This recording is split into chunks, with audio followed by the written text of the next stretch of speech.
Hey, you can call it clickbait all you want. I think it's freaking great. Hey, whatever works, man. I got nothing against it. I think it's funny as hell, personally. It just makes me laugh. It makes me laugh so hard because what I'm seeing. Oh, the joy it brings me. So which one are you seeing? I'm talking about we'll get into it. I'm talking about the Luigi Magnioni. Well, I figured it had something to do with Luigi. Now, if there's got to be somewhere in the country an attorney named Mario who has the opportunity to do the funniest thing ever. That would be amazing. It's Luigi represented by Mario. You also need to have, though, like a Japanese intern named Yoshi. Oh, God. Shit. I bumped my camera. Damn it. All right. Well, hello, and welcome to another moderately fantastic episode of Anarchy Among Friends Roundtable Discussion.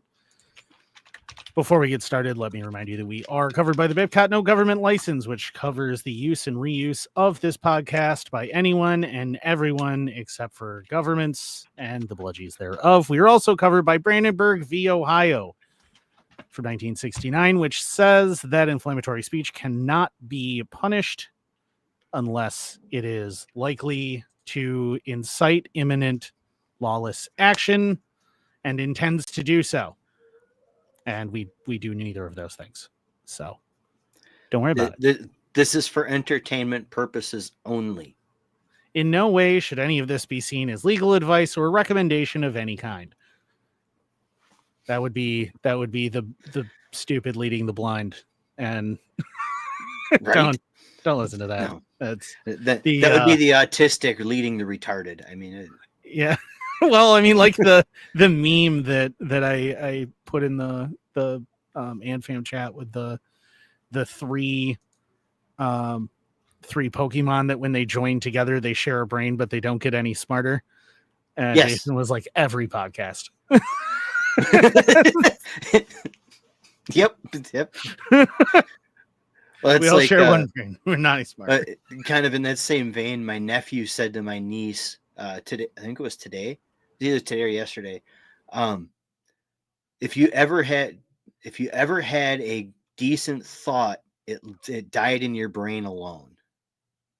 That's what he said to his sister. And his sister turned, looked him dead in the face and says, "You have two brain cells fighting for third place and everyone's losing in this situation." Yeah, it's like that wonderful performance review from the Army. If this boy were any dumber, he'd have to be watered twice a week. Mm-hmm. It's just I've known a few people like that. They're actually I've known more than one person who were required to apologize to trees. Yeah, well, you know what's actually really funny? I was just laughing about this last night. There was a Reddit thread that is all like, what is the most insane Article 15s you've ever seen? Oh, Lord. And it was an LT who had his men on a firing range. And I think it was like that the truck broke down. And it's like a National Guard base that they're at. Right. Truck breaks down. And so he has the genius idea to have them all drive back from the range in one of their own private vehicles.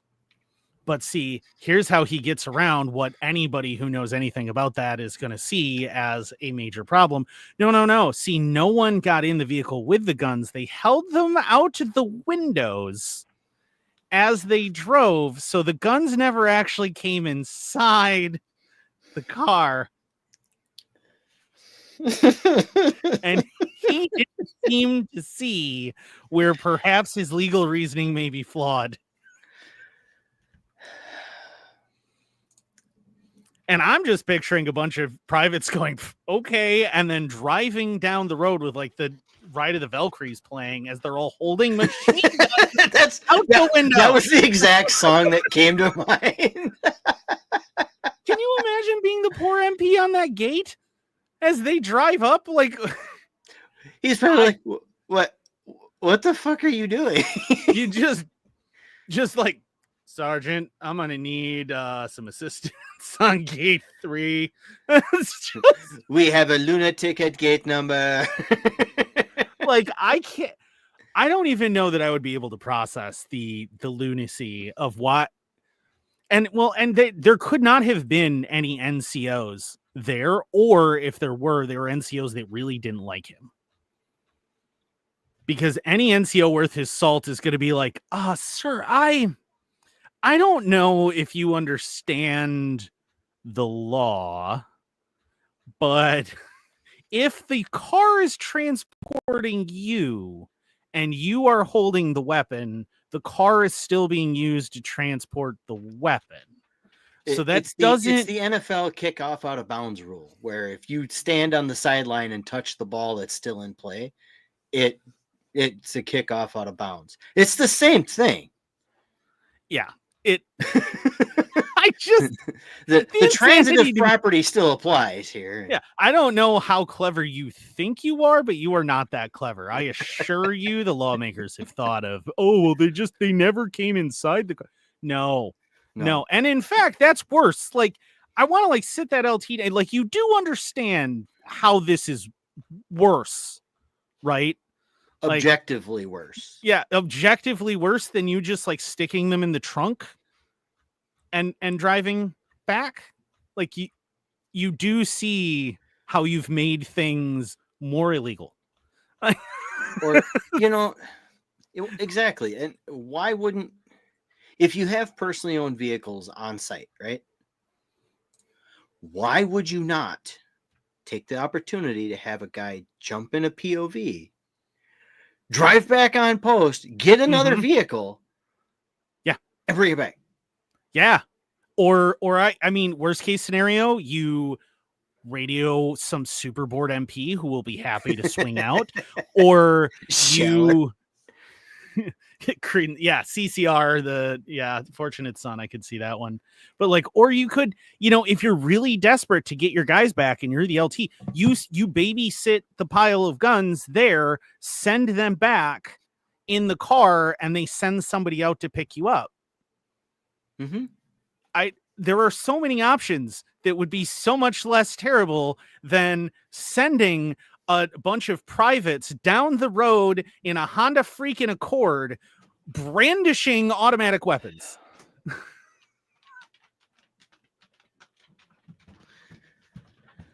The car was more reliable than the guns.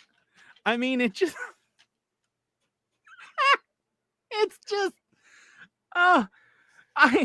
wow. There's somewhere there is a CSM with a vein actually exploding on his forehead. Yes. He looked out his window, he saw the car drive by, and that was it. Aneurysm, and he died on the spot. And his ghost came back to smoke that LT in his sleep. I was going to say that the DOD determined that his death was not service connected, so no benefits were paid. That also probably happened, let's be honest. It just, I just, when I heard that read that story, I just like stared at my computer screen for a little bit and went, what? No, see, they never went inside the car, so you can't bust me for having service weapons in a private vehicle. No, that's not how this works. That's not how this works at all, man. And the thing, and I laughed too, and I was like, the funny thing is, if you just packed all of your gear into the trunk and everyone just pretended there was nothing wrong, you probably would have gone through the gate fine without being questioned. Yeah. And it all would have been good. And then when you go to turn them back into the armorer, and how are these transported? Actually, my first stop, if we went that route, would be the motor pool to just check out a new truck to buzz them over there quick and turn them in, and then just take the Hummer back, and away we go. Yeah. See, and that's the thing too, is like this truck didn't go that far, right? Like firing ranges aren't that far. Well, I mean, when you tell me firing range, I think of like Fort McCoy. Right. The ranges are still on post.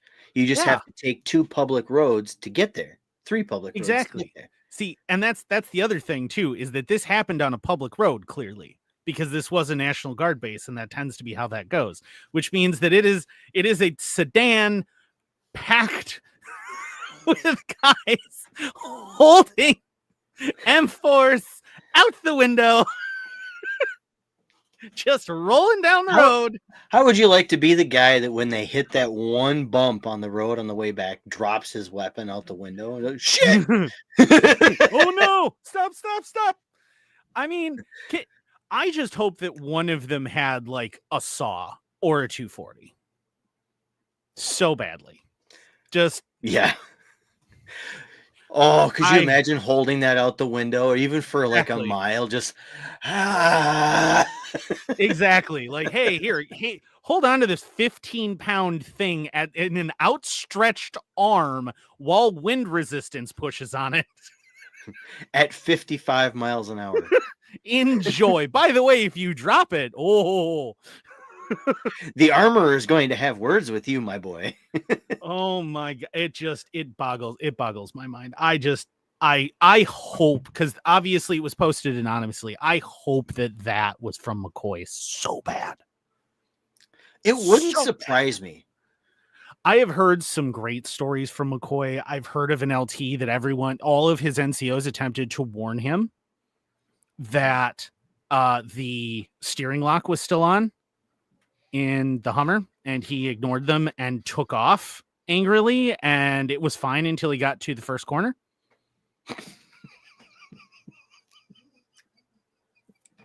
Love that story.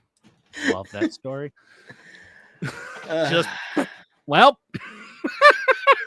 if only the entire journey had been straight, it all would have been fine.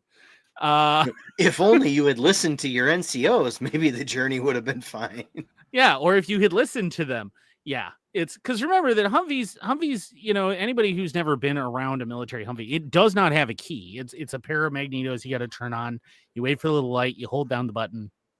Right, it's pretty much the same as every other military vehicle. And the doors also don't lock. So what they have is a steering wheel lock that prevents you from being able to drive the truck away because you can't turn it any. You can't turn the wheels. But you have to undo that before you drive, or you can't turn the wheel, which is kind of important when driving. Yeah, it's not like a tractor where you have independent brakes on the rear end where you can steer it that way in the worst case scenario. But yeah, this is it. Oh god, I love that story. That's the same LT though who also lost track of an entire case of chem lights and simply went, nope, they were used. I happen to know they were not. I will not elaborate.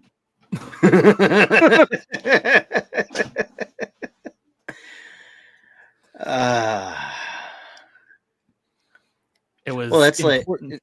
Like I've heard some funny stories out there from McCoy too, like when my dad was out there for Desert Fix after Desert Storm.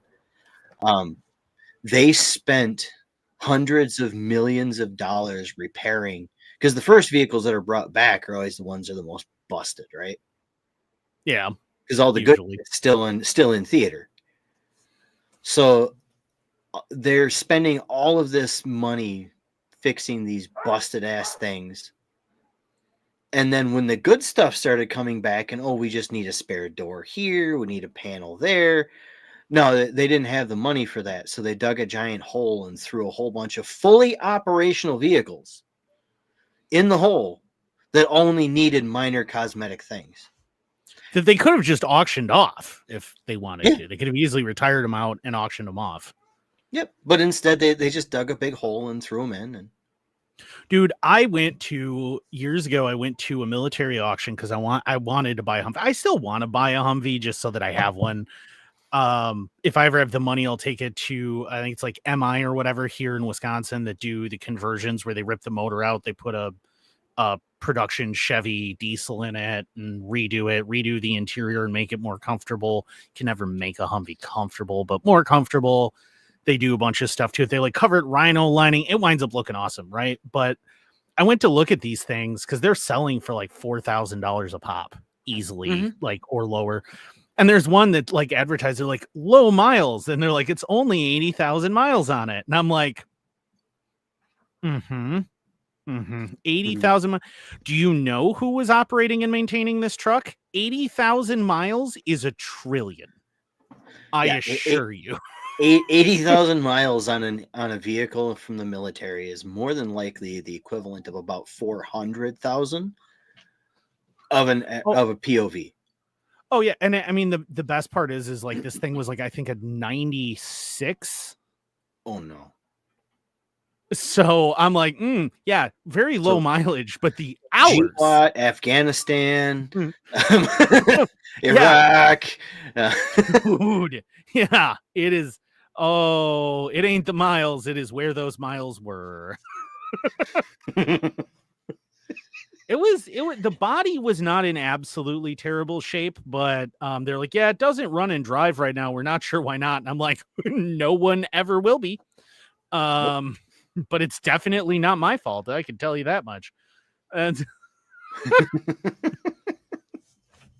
there was a bunch of them like that too, that were just like, there was one that had like 40,000 miles on it and looked like somebody had taken it through a couple of demo derbies.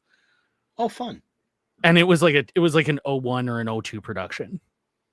Well, I mean, it's entirely possible that it did get put through a couple of demo derbies because grunts are going to grunt, but yeah. Well, yeah, don't forget that when they introduced the new the shiny new truck, they put it in from Oshkosh or whatever, they put it in the hands of the Army's expert drivers who proceeded to total it in 13 minutes.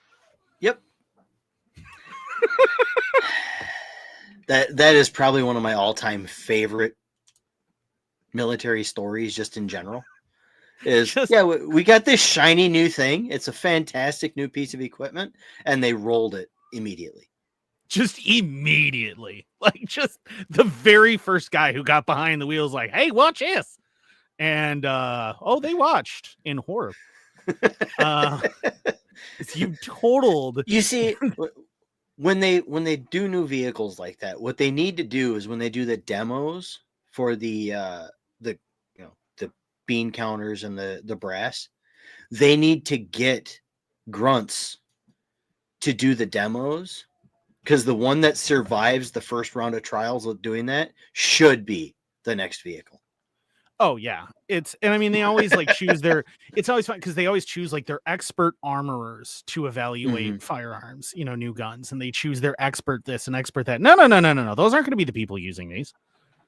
Hand it to a moronic 18-year-old kid who has had way too much monster, not enough sleep. He is surviving on nothing but like Zin, monsters, and hatred and anger at his parents. There's a good possibility that the Zin is where the sun don't shine too. I mean, maybe. Who knows? But you hand it to that guy and you see what he thinks about it. Because if he can figure out how to operate it and he can't break it, it's probably going to be okay. I mean, it's like the French that famously came up with that great double-ended bayonet. Yeah. Where it's a tube. And so it slides out. So it has its own holder on the bottom of the rifle. So you turn it, slide it out, and then spin it around and then turn it the same direction. And now it locks into place. And now you have your bayonet. Except that means that bayonet fits in both directions into that tube. What do you think a bunch of grunts are going to do in 5 seconds or less of being informed of that? And because it needs to turn the same way simultaneously to get either end out, you can't then get either end out. So now you have two guns that are stuck barrel to barrel forever. Yep.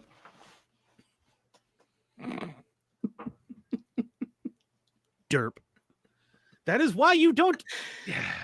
You got to test it with the lowest common denominator, which in the military is incredibly low. Well, you know that the Navy doesn't even require a GED to join anymore, right? Somehow that explains many things about the Navy.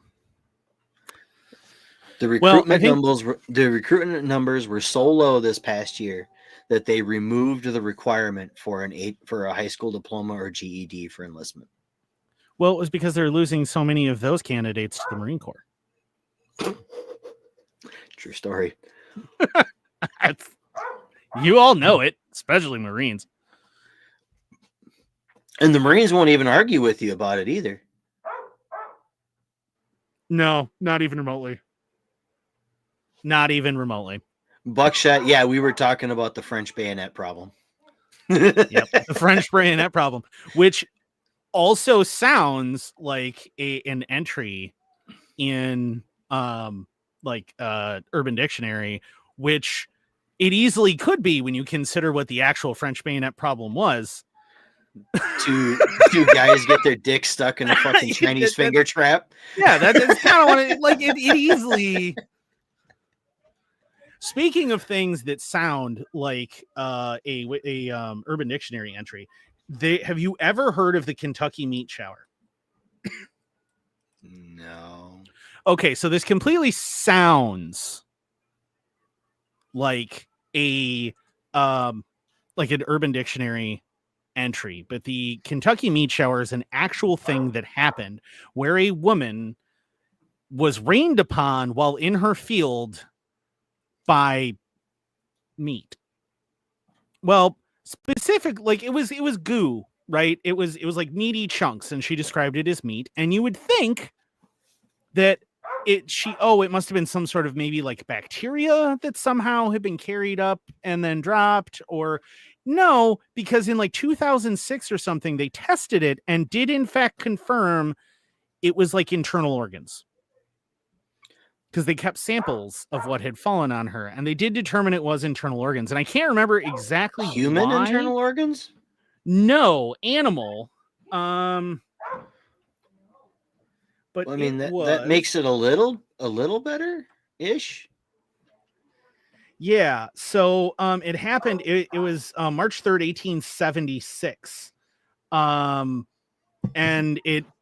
so a bunch of red meat falls from the sky on near Olympia Springs in Bath County, Kentucky. What they ultimately determined the reason for this is because of vultures. A large number of vultures had felt threatened while in the air over this poor woman. And if you know what vultures' self-defense mechanism is, it's just puking everything that they ate up. Yep. So she was rained upon by a 100 by 50 yard drop of bird vomit.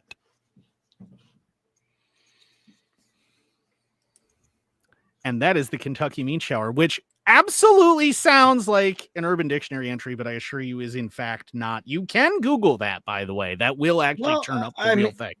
I mean, you could make an argument that OnlyFans model that wants to do 1,000 guys on New Year's Day. You could call that a Kentucky meat shower, or at least a meat shower. I was unaware that my first wife had gotten onto OnlyFans, but I suppose. Well, it wasn't that long ago. She did 100 guys in a day. She said that the only thing she'd eaten that day was she had like one little snack right beforehand, and then the rest of it was her stomach was full of cum. Yeah, see that sounds like my ex-wife. But we should probably talk about some news articles now. Is that where the song "It's Raining Men" came from? God damn it, Scheller. No, it wasn't. It was the roadkill. It's raining. It was well, not roadkill because I mean it was the 1870s, but still, I mean, it still could have been roadkill. A train. I mean, train track kill. Small critters getting trampled by wagons and horses, and I mean, I don't know, but in any case, it was vultures. Just yeah. So that's the thing that you know now. And so when you are at a party, you too can walk up to someone and go, "Hey, baby, ever heard of Kentucky meat shower?" And explain that it is in fact this historical thing that really happened. So that's fun. But what do we want to get into here? We have a bunch of articles that some of them are not going to take us very long, but do we want to do the update on Peanut? Yes. So we have an update on Peanut. And if you've been living under a rock for the past few months, Peanut was the adorable squirrel who had taken the internet by storm that was then randomly seized by New York officials and killed, along with his rescue brother, a raccoon named Freddie. So it says the article, and I really hate ads so much. Peanut the squirrel can't rest in peace in New York. His headless body held by the state as evidence. Yep. The headless body of the world's most famous squirrels currently being held in a refrigerated room somewhere in upstate New York. The State Department of Environmental Conservation, I'm not sure what was being conserved by murdering some family pets, but okay, is preserving it as evidence from its agents' Hairy November raid on a home in Chemung County. Chemung? I don't know. I'm not from New York. Where they seized Peanut, the squirrel, and his raccoon pal Fred, and then euthanized the beloved pets, according to an agency spokesperson. No, I don't want to sign in. There we go. Their heads were cut off for rabies testing, which proved that neither was infected with the deadly disease. It's in fact incredibly difficult for squirrels to get rabies. It does happen occasionally, but it's incredibly difficult because all rodents are largely immune to rabies. The whereabouts and status of the animals' actual noggins, meanwhile, are entirely unknown. A State Department of Health spokesperson refused to confirm the location of the remains or whether the critters have been shipped off to the agency's Wadsworth Center rabies lab in Slingerlands, citing pending litigation by the animal's grieving owner, Mark Longo. Longo had hoped to get his pets' bodies back for a formal burial and funeral. Said he immediately put in a request for the remains, but received radio silence. Quote, "We filed paperwork for it, and that's what kind of hurt the most. They just didn't answer it." Longo's lawyer, Nora Constance Marino, said she fired off notices of preservation of evidence to the DEC and Chemung County Sheriff's Office on November 4th, along with Elmira Animal Control and the Chemung County Health Department on November 14th. "I want and expect the bodies of Peanut and Fred in their entirety to be returned to my clients, even if they are in pieces." She said there are evidentiary reasons to preserve Peanut and Fred's corpses, but that Longo and his wife also, quote, "should be able to have the bodies of their beloved animals for whatever sentimental send-off they deem appropriate." Yeah, it was October 30th. An entire SWAT raid from the DEC hit them and seized their animals. And before they could sue to get them back, they killed them because they might have rabies. Because it bit one guy. Peanut bit one of the guys who raided it when he grabbed it. Yeah, when he grabbed him. So he's a rodent. He's a prey animal. This is an unfamiliar, scary thing happening. His kind of colony mates are also upset.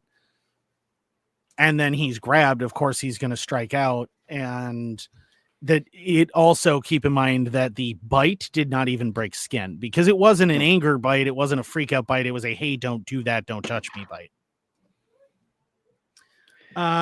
Yeah. So Peanut's still not resting in peace, which is super great. So that's really depressing. Do we want to do something hilarious? I actually have quite a few funny ones this time. We can offset the depressing Peanut story with something more fun. So, I've seen this around. You may have seen it around. It still just makes me laugh way too much to not bring up. New York woman blames Star Trek license plates for tens of thousands of dollars in accidental tickets. So A Long Island retiree says she's getting traffic tickets from all over the country. The thing is, she stopped driving 4 years ago. So why is this happening? Beta Curry's love of Star Trek is in fact the root of it all. These came yesterday from Chicago. Speeding tickets. They're $100 each, Beta Curry said.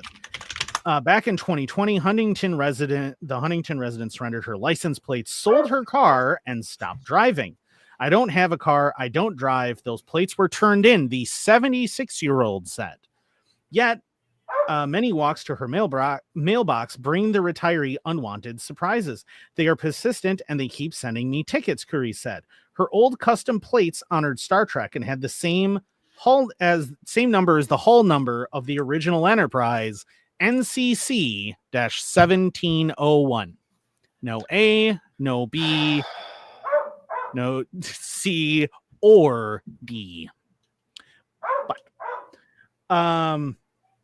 for $15 on Amazon and eBay, Trekkies can easily replace the real plates with a novelty plate, and they've been getting away with it. Their accrued tickets from all over the country are then being mailed to Curry, the last registered owner of the license plate. Red light, speeding, parking, school zone, she said, describing types of tickets she receives. She also gets hit with Easy Pass tolls constantly. I got a phone call from Ohio, police chief looking for plates because they're involved in a robbery. The whole country has my name and address for tickets I don't even know. The New York Department of Motor Vehicles says novelty plates being used illegally on the roads is, of course, a matter for law enforcement and is illegal. But there's nothing in the system and nothing in New York's system should connect Curry to her former plate. The DMV also said it's up to each state and billing entity to make sure it is utilizing the most up-to-date New York DMV data. For instance, she doesn't drive a motorcycle, yet she received a motorcycle ticket. 76-year-old woman who doesn't even drive a car. I've run out of ink. I've run out of stamps, Curry said, of trying to answer every summons. Curry has hearing and sight issues as well. She can't even see. And she's getting all these tickets. She said she can't afford it. Obviously. Apparently a number of lawmakers have pledged to help her, and a pro bono attorney met with her Friday to try and see if he could help her resolve the issue. The moral of the story is, I don't care how much you like a show, maybe a novelty plate honoring it is not the direction you want to go. Probably not the most ideal, no. Also, the number of people driving around with a fake license plate is just, to me anyway, is absolutely hysterical. Because it means there are tons and tons of people driving around with a Star Trek novelty license plate, probably no sticker, no expiration. That's counterfeit and not a pro boning attorney, and Schaller. Yeah, it's a pro bono, or pro bono, I guess you could also say it, because we don't really know how the Romans actually spoke Latin, but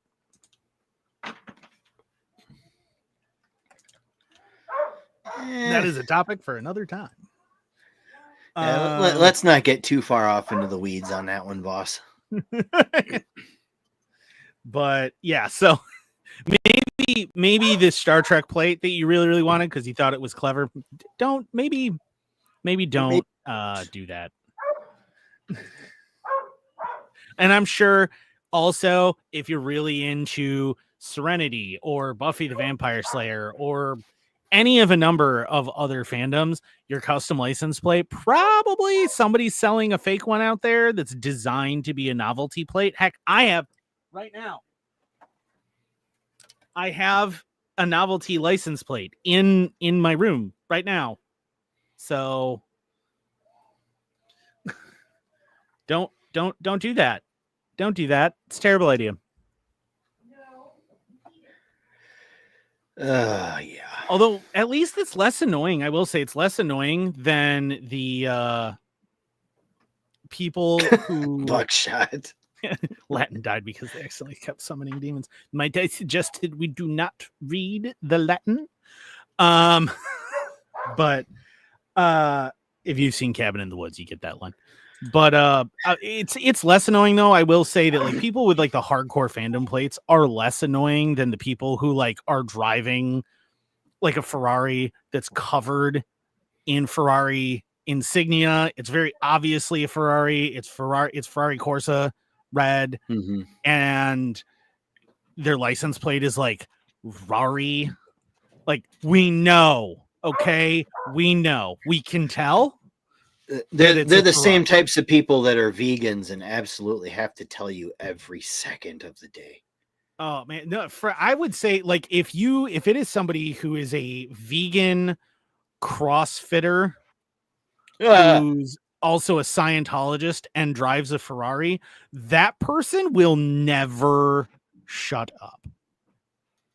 And not about anything in particular other than themselves. They will talk about themselves every minute of every day. They go to sleep in fear that their barista may not be aware that the reason that they ordered a soy latte is because they're a vegan and may not have noticed in the drive-thru that they were driving a Ferrari. Like I have seen people like that need to have Peter Griffin show up and punch him and go, "Oh my God, who the hell cares?" Yeah, it's so bad. Like, but it's being in the exotic car world, you constantly run into those types, and they're usually driving either Corvettes or Ferraris. And if they drive a Corvette, they will also tell you very happily how it's a one of one because it's the only one from this specific year with an optional CD player in the color blue. No one cares. It's not a one of one. My favorite, though, is the people who go on and on about how rare their Corvettes are, and their Corvette is red. And it's like, you do understand that is the single most popular color for the Chevrolet Corvette since its inception in 1956. Right? Literally. Like, I'm pretty sure like 35 to 40% of all Corvettes in production every year are red. Everybody gets it in red. Everybody gets it in red, or they get it in silver, or they get it in black. That's what everybody does, except for the C8. The C8 lets people get in blue because the prototype was blue when it was unveiled. So they get it in blue. There's a couple of them out there that I've seen that are kind of, I call them killer bees because they're primarily yellow, but the trim is black. That's a Z06. That's actually a nasty whip. But the ZL1's even better. Like, seriously, absolutely insane. 253 miles per hour or something for top speed on the ZR1 or whatever. But for the new C8, but that seems a bit superfluous. It is a wicked car. But I mean, it's like the Camaro, the ZL1 Camaro had so much torque that they had to bead blast the backside of the rim so that it wouldn't rotate the rim inside the tire when you took off. Oh. Off the factory floor. So that's because the amount of grip of the tire plus the amount of torque that the car has, it would just spin the rims. So it was actually dropping their 0 to 60s and their quarter mile times. So they had to rough up the beads on the rim. Yep. So it would grip the tire properly. Yeah. Because I've seen that on pulling tractors when they don't use screws to hold or bolts to hold the tire on. Yeah. Oh yeah. I mean, that's why drag cars have bead locks. Right. Is to hold the tire. But this is a bone stock, like this is a showroom floor car. And right. That's what it was doing. Chevy has lost its mind. They're like, but what if we made a bunch of cars that actively try to kill people? Or eagles. Guys, you're not Dodge. No, they used to make cars that try to kill you. That's the old one. Well, they the new ones at least once. Yeah, well, now see there it was the 86 Camaros are heat-seeking missiles when it comes to birds. Heat-seeking missiles. So is a Honda CRX, by the way. But Did you know Subarus are heat-seeking missiles for gigantic deer? that seems weird. I say that only because I have known 4 people, each of them owning Subarus of different years. One of them was a forester, and he smoked a deer at 55 miles an hour. The deer, when we got it hung up, weighed 230 pounds. Holy cow. Yeah. And they're all of them, all 4 of those cars were totaled after hitting deer of roughly that size. So basically Subarus attract 2 things, lesbians and white-tailed deer. Yes. Speaking of, I definitely Lesbian and white-tailed deer. lesbians. Oh, okay. I want to cover this, and this isn't going to take a heck of a lot of time, but I do want to talk about it because apparently, oh man, hang on a second, I will be back in a minute. I was going to go to the spelling is microaggression if you want to do it, but my mom's calling, so give me a second. You bet. Well, he's stepped away. I'm going to talk about absolute bullshit here for a few minutes. I don't know if I didn't even look at the list of what Andrew had here. Let's see, microaggressions. Anybody out there actually paying attention to what's happening in Syria? And I ask that because Syria fell apart all because of Russia's weakness because they're getting their asses handed to them in Ukraine using meat wall tactics, and Iran is afraid to do anything because of what's going on between them and Israel. But so Syria was just a standing paper boat, and they just got their asses handed to them. Who is Aleppo for 300? Yes, exactly.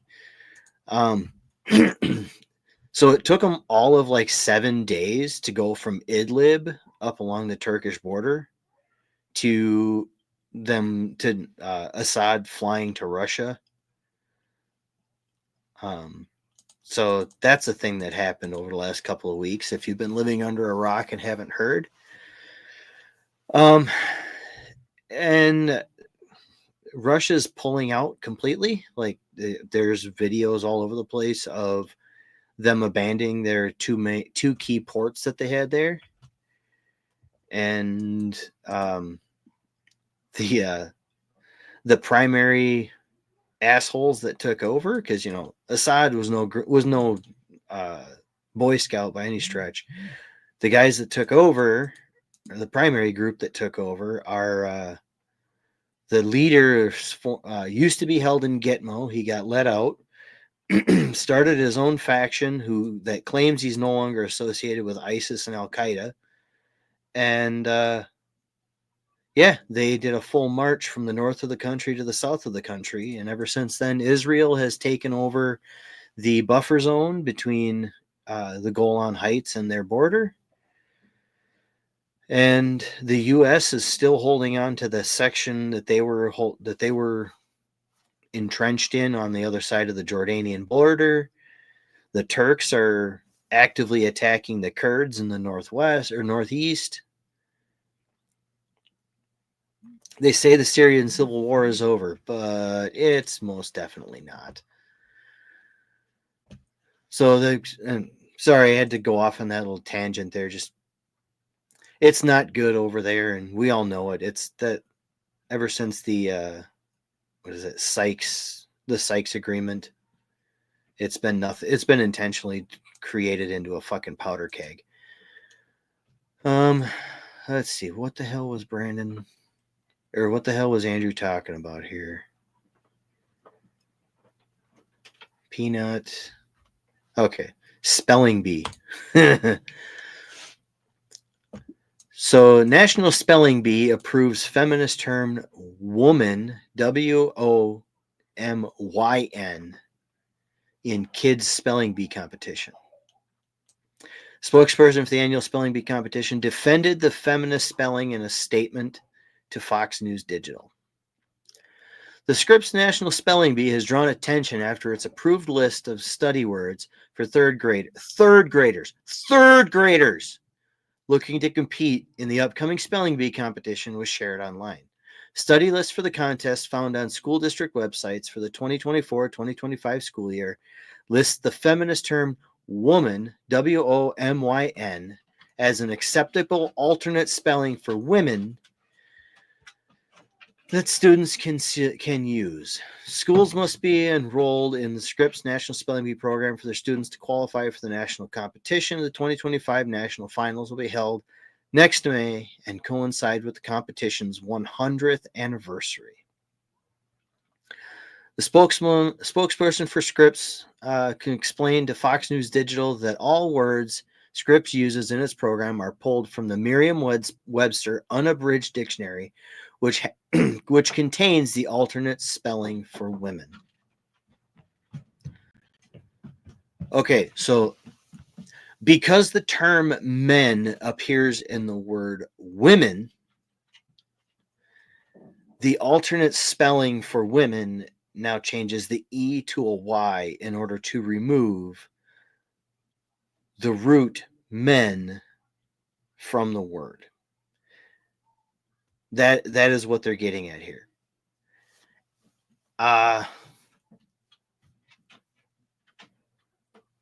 This is peak clown world. I mean, you guys, I just got a couple of you here, but this is peak clown world. This is the shit that honestly drove people insane enough for 4 years to get the powers that be to let Donald Trump back into the White House.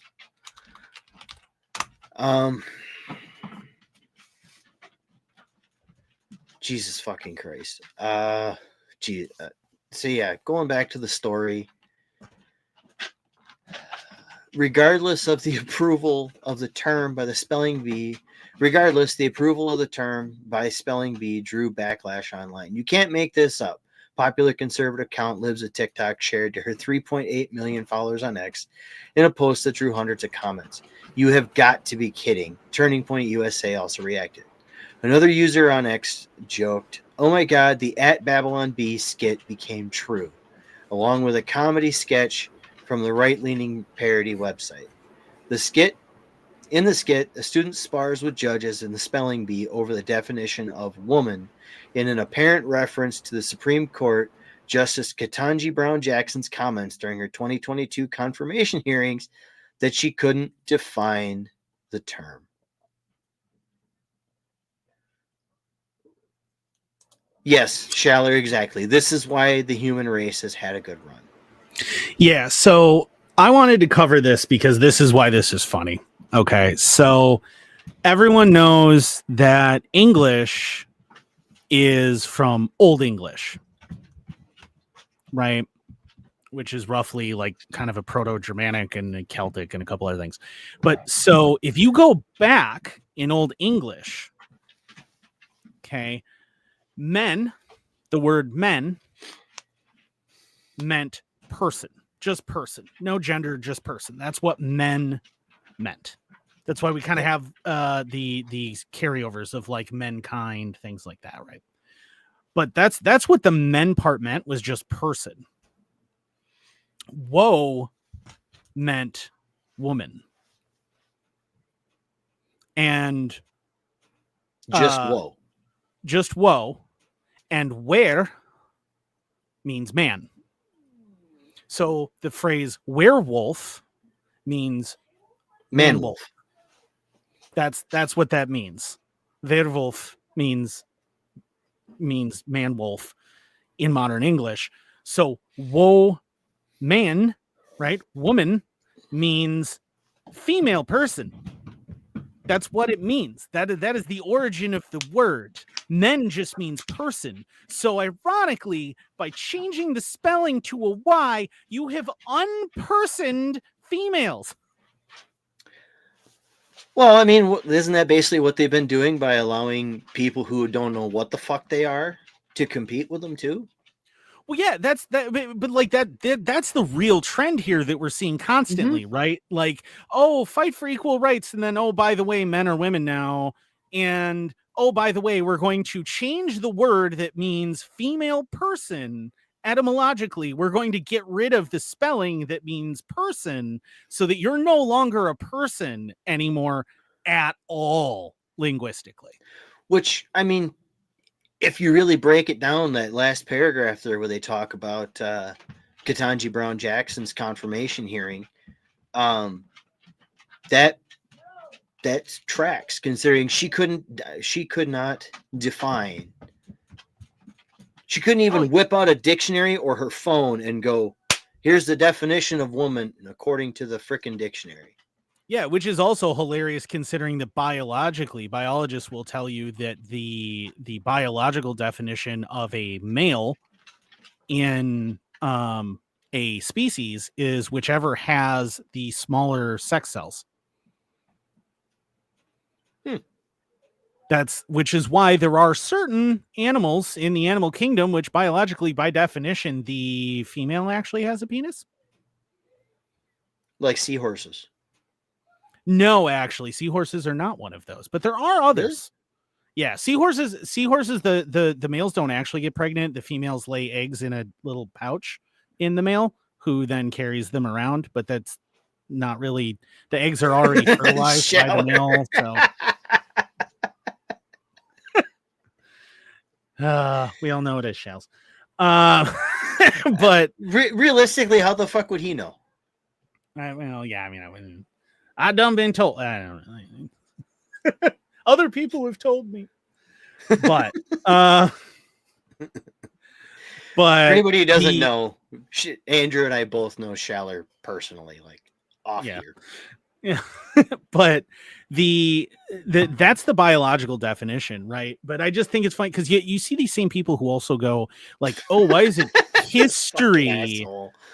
Why is it history and not her story? It's like, well, I can explain that to you. It's because it's from the Greek historia, which is, again, etymologically its actual origin, which you would know if you were capable of reading a single book, but you're not. So you don't know any of these things. Well, and I love these people also then will tell you that you're ignorant. And it's like, but you don't even know how to figure out etymology. And in fact, you just complain that you don't know entomology, which is the study of bugs. They know how to find the information, Andrew. They just don't care because it doesn't fit with their narrative. It doesn't fit with their feels. It's all about very much feels. They're very much a cover, plug my ears and go la la la la la, can't hear you every time you try to spit any kinds of facts at them. But I just think I wanted to do this article, one, because since when is spelling a microaggression? But two, I think it's hilarious that they have actually unpersoned females by trying to change the E to a Y. Like, no, it means female person. It was where man and woman. That's the male person and female person in Old English. That's where it comes from. The men was person or people. The man was person and men is people. That's why it's like that. Well, but nobody wants to talk about these things. Nobody sees why. And what I find kind of funny about it is so many of the conservative people got worked up and pissed off about it without knowing any of this. Oh yeah. Yeah, and they didn't know. Like, I just think it's hilarious because I'm like, I just want to point out that you guys just unpersoned all female human beings, but all right, whatever. It just, I mean, well, and the other funny thing about it is, like, technically in Old English, you could use a Y because there was no official spelling in the English language until, like, remarkably recently. Like, spelling was not a thing. You could just spell it however you wanted to, just whatever made sense to you. and that I existed should tell until Chloe that. in all honesty, like if you go back to like original source material from the Middle Ages, even where you have these more learned priests and monks and things who were writing things down in like illuminated manuscripts and things, their spellings are random and make no sense. And if you try to get like an old English to modern English dictionary to try and help you with it, assuming that it's written in English, because it's usually Latin, but assuming it's written in English, you're going to find that it has like 15 different spellings of every single word, because there was nothing official. In fact, the first dictionary, did you know the first dictionary was just spellings? There were no definitions, just spellings. Just spellings to try and establish official spellings of words in the English language. That actually makes some sense, because if words, can be spelled any which way, if you put a definition behind those words, people are going to read those definitions wrong anyway. Yeah. And they're going to go, Yeah, so the very first dictionary of the English language sought to simply establish spelling. So there were no definitions. It's literally just a list of words. So, and some of them are not spelled the way we spell them now. So that's fun. A lot of them. Language is neat. Also, since we're talking about it real quick, an additional fun fact for you to make you more interesting at parties: the reason why certain foods, the animal has one name and the food has another, like pig and ham or cow and beef, is because the people who tended to eat those animals were the people who came over with William the Conqueror in 1066, which means they were French and they spoke French. And the people who raised the animals were the Anglo-Saxon peasants who spoke Old English. And so cow is Old English and buff became beef in English. So that's why some of them have different names for the food than they do for the animal, is just because the only people who could afford to eat those animals were all speaking French, but all the people who were raising them were speaking English. That's a thing you guys know now. Not that you cared to know that, but you know it. Like, guys, I'm here to make people more interesting at parties, man. That's what I do. If somebody started talking about that at a party, Andrew, everybody'd be like, can we throw him out? What are you talking about, man? How much have you had to drink?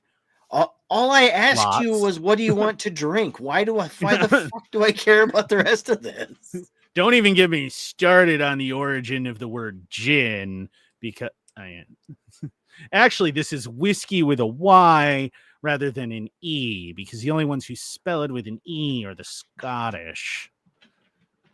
That's also a true fact. But anyway, so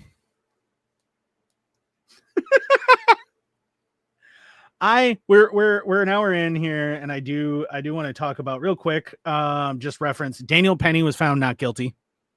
Yay! He's the guy that stopped the crazy attempted murderer homeless dude on a New York subway by putting him in a naked chokehold. Dude died. He got charged, which was ridiculous. The guy was actively assaulting people and he protected them. One senator has said that he's going to nominate him for like a congressional medal. Another one, I think JD Vance said that he wanted to like invite him to dinner or something crazy. Like, it's been... No, JD Vance and Donald Trump took him to the Army Navy game because he was a Marine. I saw the picture actually on X of Vance, Penny, and Trump in their skybox overlooking the Army Navy game. Which, fun fact, Navy won in an upset. They frequently do.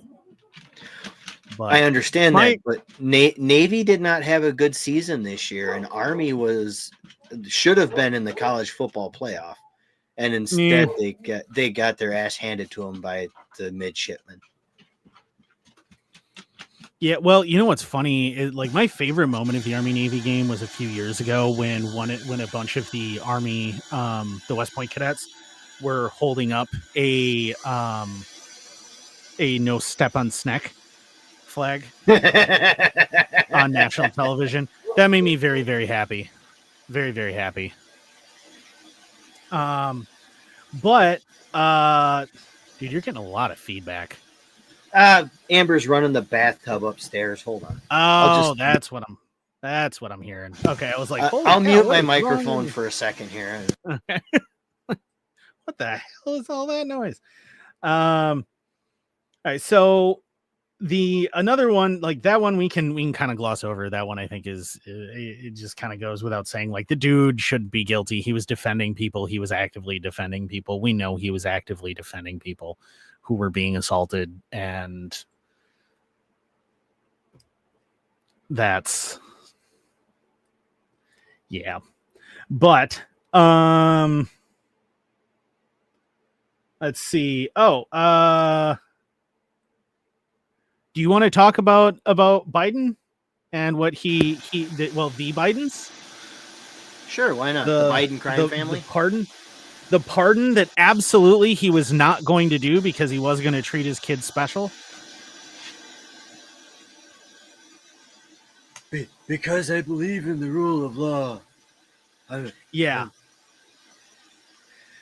the rule of law. And then, so Joe Biden has not only pardoned Hunter using his executive authority to do so as president of the United States, which in fairness, does make no distinction about whether or not that person is somebody related to you in some way, shape, or form.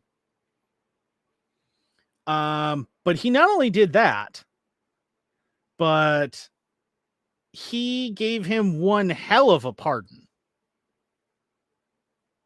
So he issued the pardon, full and unconditional pardon for any offenses Hunter Biden has committed or may have committed or taken part in during the period from January 1st, 2014 through December 1st, 2024. That's fun fact. He started on the board of Burisma on January 20th, I believe it was, of 2014. Gee, isn't it interesting that it covers the same 10 years that covers when he was money laundering? When he was the bag man for his old man. Yeah. Yeah. Isn't that interesting? Can't imagine why that part. It's unprecedented. The breadth of this pardon is unprecedented in presidential history. And that includes Bill Clinton, who on his last day in office wrote pardons to like everyone he could possibly think of in his Rolodex. And if you don't get that, either of those references, Bill Clinton or Rolodex, ask your parents, kids. Like, this is 10 years worth of crimes. Any crime that he committed. So this dude could have murdered people. Any federal crime. Has to be a federal crime. State crimes do not apply. It's just, well, it's I mean, really, I mean, that would include capital crimes, because capital crimes can be pulled into federal jurisdiction. It will. Yeah, they can be. So, but even if he, let's say he did murder somebody, yes, if he would be exempt from that on a federal level, but the state in which he committed the crime could still theoretically charge him. Well, or he could have, I don't know, perhaps leaked state secrets to a foreign power. What? Nah, that's not what he was doing in China all those times. No. That's not why Biden had all those classified documents strewn about his garage. Yeah, surely. But remember, right, that the incredibly impartial attorneys out there are currently suing the federal government for an FOIA request to the FBI for all of their documents on the Donald Trump investigation, but haven't mentioned anything about wanting the documents that are not being released on the Joe Biden investigation. But it's purely in the public interest that they're doing that. Yeah. So it's, but it's purely the public interest. You know what else is in the public interest? Though, I mean, definitely making progressives cheer for the rich, incredibly privileged white guy, which Luigi Manioni managed to do with this one simple trick. CEOs hate him.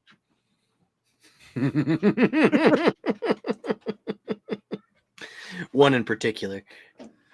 Yeah. Well, yeah, exactly. But so I have a couple of links to a couple of articles about Manioni in the description here. But I want to point out this dude is as privileged white kid as you can conceivably get. Yes. Like This guy, you cannot describe a more privileged white boy than he grew up in a suburb of Baltimore, Towson, Maryland. His dad is a multi-millionaire. Who owned country clubs and a small media empire and nursing homes and a bunch of other things. But like this guy came from enormous wealth. One of those like, think like, oh, we're going on vacation at a home in the Hamptons kind of people. Like that is the background this guy comes from. You cannot get more privileged than a multi-million-dollar legacy, 3-generational legacy family that sent him to Harvard, I believe. I know, if I remember right, he went to Penn. He might have gone to Penn, but he went to that's right. He went to the Gilman School in Baltimore, which is an all boys boarding school that costs almost $40,000 a year. That is where he went to high school. A $40,000 a year private institution. Yep. There he co-founded Uproar Studios, a company that released a phone game, was in the school's robotics club, and graduated valedictorian in 2016. Yeah, and then he winds up, his parents pay for him entirely for him to go to Penn, to UPenn. He graduates with both a bachelor's and master's in only 4 years. In computer science? Yeah. In computer science, co-founded a video game design club. I mean, like, this dude is... He was also a part of Greek Life, Eta Kappa Nu, for students at the top of their class, according to blog posts, the society's website. Appeared active in his fraternity, photos on Instagram show. Still, his health appeared to drag him down, and posts on Reddit. He described experiencing brain fog. His cognitive decline started after he contracted Lyme disease at 13. He wrote, and worsened after his very tame but sleepless fraternity initiation. Yeah, and he started suffering like constant, ever increasing back pain in particular.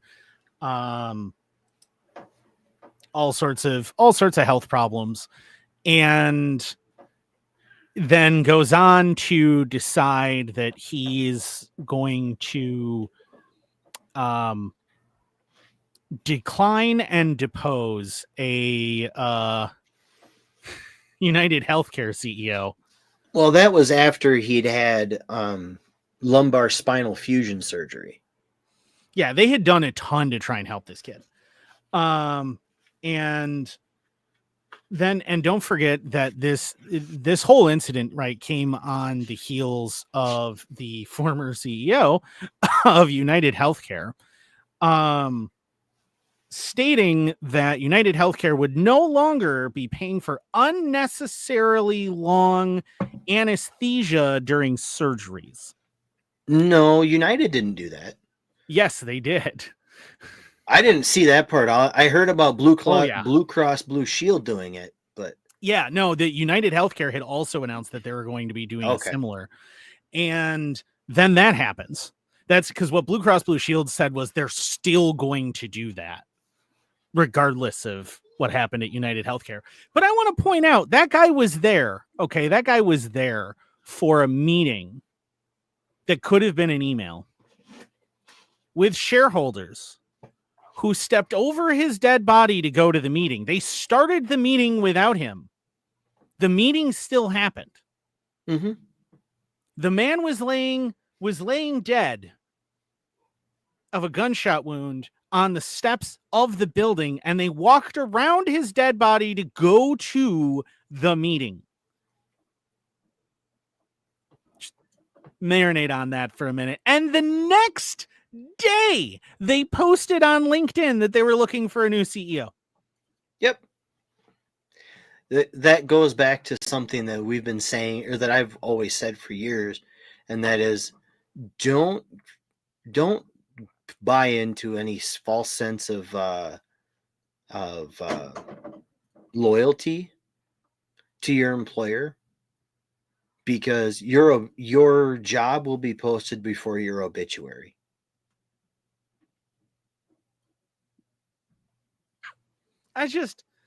Like, this is the next day. Like, Bro totally faked his death. No, he did not. But here's the funny thing, okay? But his life insurance provider does have the opportunity to do the funniest thing ever. Sorry, we're gonna have to deny your claim. That would be a glorious moment. But the reason why I titled this episode what I did and why I want to talk about this is because what I am now seeing, this guy is the most, like, this is top 1%, right? That's what this kid is. He is top 1%. He is from an all Italian background, i.e. white, all white European background. That is who this guy is. Incredibly white heritage, super, super, super rich, super privileged, has lived nothing but the most privileged life imaginable. And now you have progressives everywhere cheering him on and cheering for the incredibly privileged rich white guy. The number of privileged white women, or not even privileged white women, progressive lefty white women that I have seen on social media who say things like, oh, I want to sign up on his conjugal visits list and all that shit. It's like, what? Dude, within moments of his photo being released, I saw tons of very left-leaning women talking about how hot he was. Just immediately. And I mean, don't get me started on the propensity for very left-leaning and hyper-progressive women being really into murderers, and that's saying a lot. But, well, I mean, I just want to point out there are dudes who have been in prison since the 1980s who got married in like 2000. So, and they're serial killers. But this guy, like, the insanity of this, like, I'm not going to say that what he did was right, but I am going to say I completely understand what might drive you to do that and why he did what he did. That's been my point the whole time too, is it's like, I don't necessarily agree with what was done. Like, I don't agree with him outright just murking the guy. But there are times where violence is in fact the answer. And then it comes out, then it comes out that he left a very positive review of Ted Kaczynski's manifesto. The Industrial Revolution and its consequences. The man who worked as a computer engineer for TrueCar and who was being headhunted by Substack, and that guy. Yeah. And that guy, the 1%er who went to nothing but private schools, had his college completely paid for by his multimillionaire family, who never wanted for anything in his entire life until he got sick. Yep. Who espoused support for the views of Ted Kaczynski. That man is the man that progressives are currently cheering for. Clown world. I don't even know how to process the what has just happened. What? Oh, and don't forget that he spent this entire year while he was so sick, also traveling around Asia. So he apparently wasn't too sick, but he was sick enough to get, to get that angry over a healthcare CEO, but he wasn't too sick. Yeah.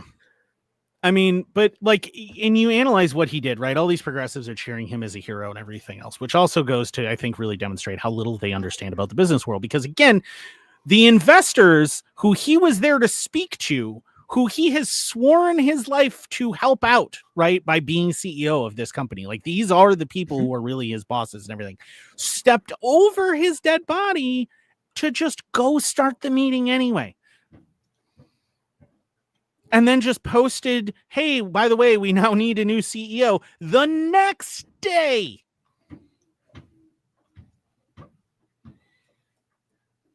Well, I mean, the board had to get together and be like, hey, so now what? But I just want to, you did nothing. How often do I say this on this show when I point out your heroes are useless? Okay. Their actions meaningless. Nothing changed. United Healthcare came out within less than a week and the new CEO said, hey, by the way, we're still going to do exactly the same things we said we're going to do. Nothing's changed. Like, you did nothing. Absolutely nothing. Like, I understand you're hurt and whatever else, although I do want to point out, if he was denied for a healthcare claim, this is a pretty smart move, because it means that you're going to go into the federal prison system, which is legally obligated to give you full medical care. Yep. So and deny this claim. That's right. So I was kind of skimming through some of this while you were talking, and he apparently went dark this year, like completely off the grid, other than some Reddit posts, which stopped in May. And then nobody heard from him since July. His mother even filed a missing persons report on him. Yeah, and which seems weird, along with the whole holding on to the murder weapon. When you and remember, there's that backpack that's full of Monopoly money, right? That they find the backpack full of Monopoly money. Yep. And then they find him with the murder weapon, and because he used a fake ID at a McDonald's. When have you ever needed to present ID at a McDonald's? Ever? What are you buying at McDonald's that they're asking you for an ID? Like, what? Let's see. And see, everything all of this reeks. Everything I've seen lately too has kind of glossed over the whole fake ID at McDonald's thing. Because now it just says Pennsylvania, like this article here, Pennsylvania police acting on a call from a McDonald's employee found Mangione eating at a franchise location in Altoona. They say he had in his backpack a gun and handwritten document expressing, quote, ill will toward corporate America with the phrase, these parasites had it coming. But it doesn't say anything. I've noticed that the fake ID thing is kind of fallen off the map.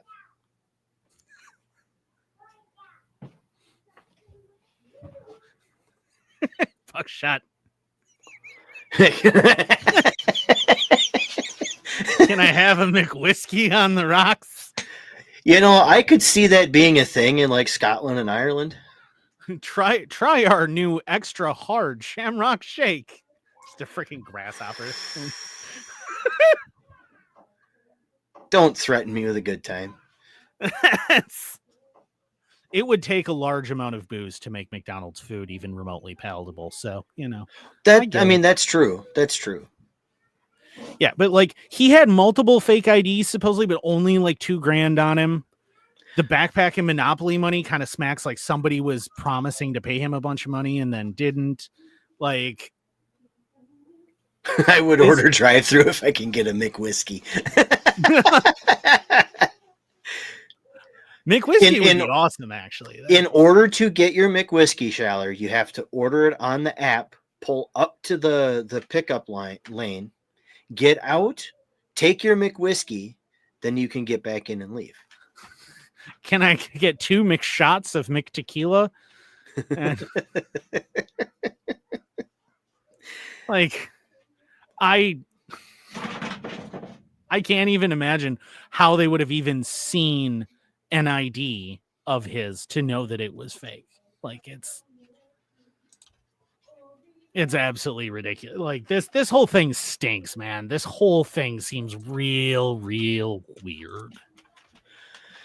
Yeah, it does. I mean, I've seen all kinds of theories out there where he wasn't the trigger man. He didn't have the stomach to be the trigger man. He paid somebody to do the job, and then he took possession of this stuff to take the fall because he wanted it. He wanted to go to prison for it or some stupid shit. I don't know. Who knows? I mean, I feel like I should have tinfoil on underneath my Santarkist. Best I can do is freezer paper.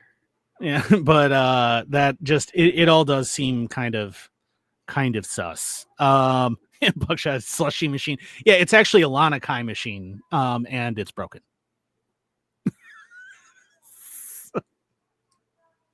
The McRita. Sorry, no, the machine's broken.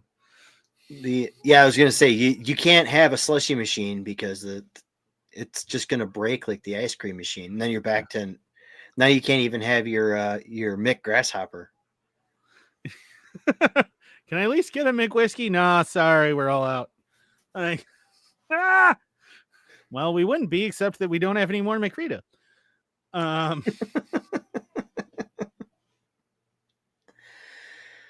can get you a McCard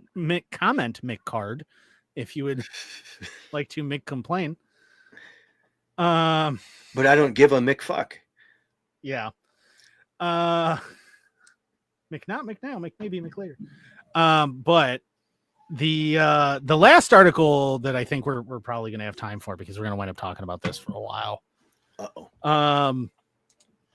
Is how much would the 12 days of Christmas gifts cost? In 2024, it's a lot of money. Giving your true love every item from the 12 days of Christmas will cost you 5.4% more this year. That's more than double last year's 2.7% increase and the annual inflation rate of 2.6%. We all know that's crap, but anyway, 2.6% recently reported in the October Consumer Price Index. As a whole, the 12 presents mentioned in the final verse, the very last verse. So if you just go through that verse and you buy everything on that list, right? And a partridge in a pear tree, that whole list, it would cost you this year $49,263. Yep. That amounts to that's a $2,500 increase from last year. $2,500 more because we're building back better. Now, if you went and bought all of the gifts So on the first day, you buy 1 partridge and a pear tree. On the second day, you buy 2 turtle doves and a partridge and pear tree, so on and so forth. The price tag surpasses $200,000 for the second year, totaling $209,272. So yeah, so over $200,000 now, and it's only the second year that it's been that high. So it wasn't that high under Trump. It wasn't that high under Obama. It wasn't that high under Bush. It wasn't that high under Clinton. It wasn't that high under the other Bush or Reagan, all the way back, right? It wasn't that high. It is Biden and his building back better. And don't forget that Kamala Harris claimed we have the strongest economy we've ever had. Second year in a row, over 200 grand. Now this is a little bit of a ridiculous pricing, but I think it's demonstrative of the hyperinflation that we're hitting. So 12 of the 12 items, 5 didn't change from last year. Let's go through these. So the partridge is up 16% from $319 last year to $370. That's partridge and a pear tree. You gotta get them both. Partridge and a pear tree. So your turtle doves are unchanged at $750 for two. $750 freaking dollars for a pair of pigeons? More or less. Urban chickens. That's ridiculous. I can just walk outside and pick them up. You ever walked up to a turtle dove? That's why I don't get turtle dove hunting. Like, is that really that hard if I can throw a rock at it from 4 feet away? French hens, 3 French hens, $347, up 5% from last year at $330. What is a French? I mean, like, which breed? Because I'm sure there's more than one French chicken breed, I would assume. Most of the French chicken breeds are actually pretty. What the hell do you call them? Vanity breeds. Yeah. So they're expensive, especially if they're pedigreed. They're expensive as shit. Walking around going, le cluck, le bok bok. 4 calling birds. A rooster. Ha ha ha, cock-a-doodle-doo.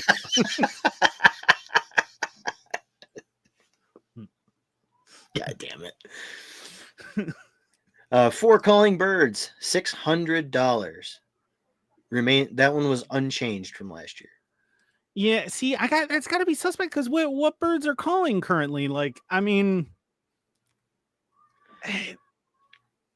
you could go outside and capture 4 chickadees for free. I mean, sparrows, they certainly call plenty. Obnoxious. Finches. Yeah. This time of year, cardinals and blue jays are pretty prevalent.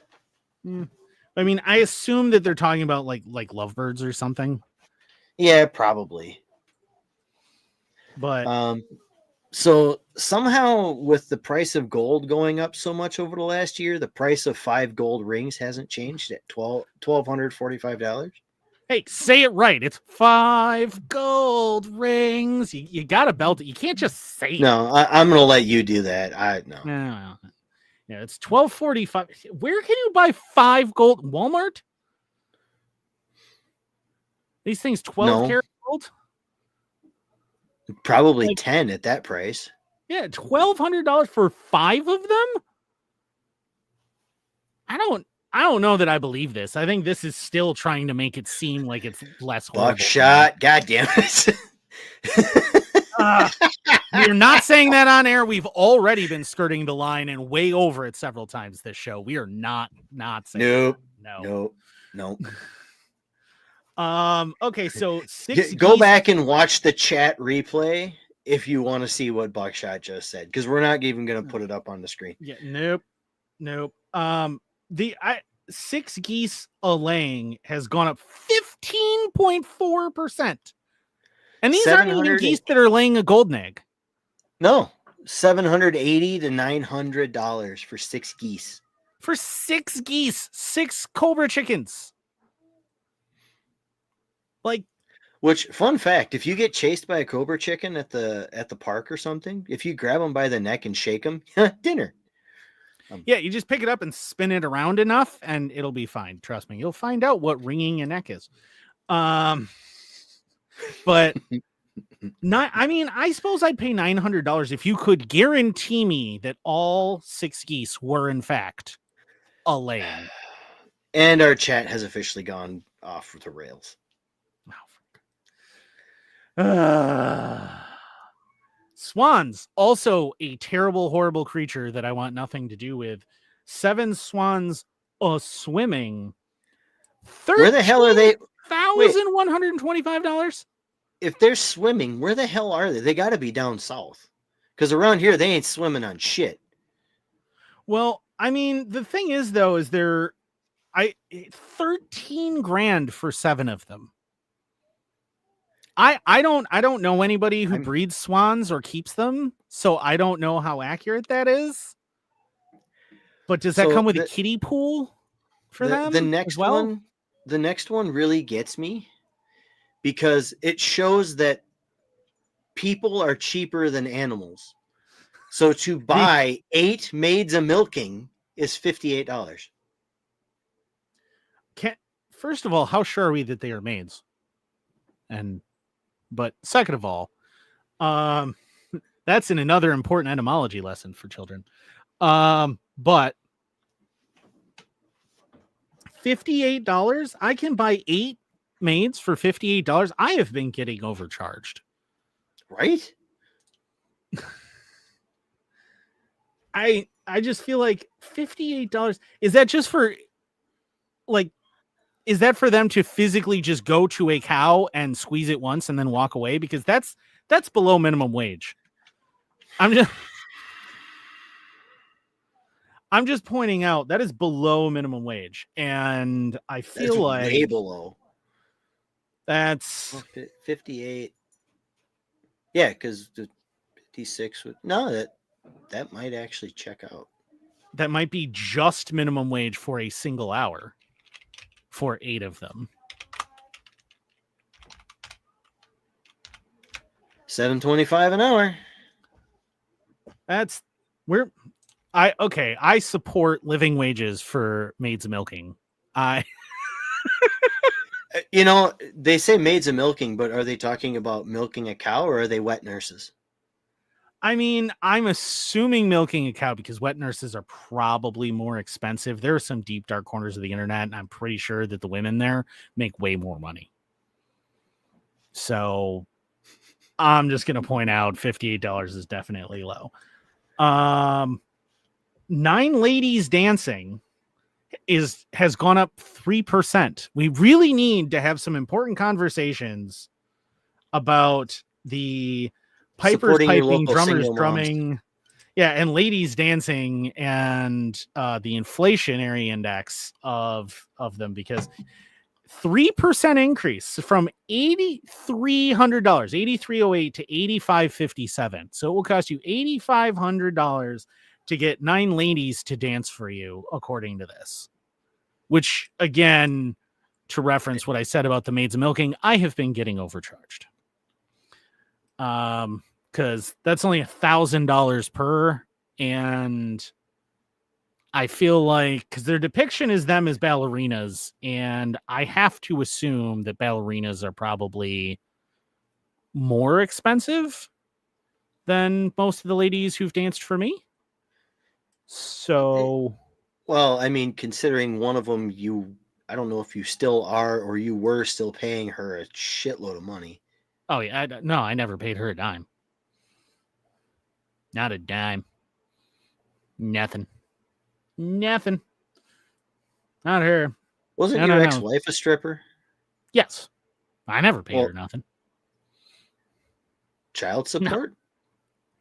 Why would I pay her child support? I'm the one with the kid. Oh.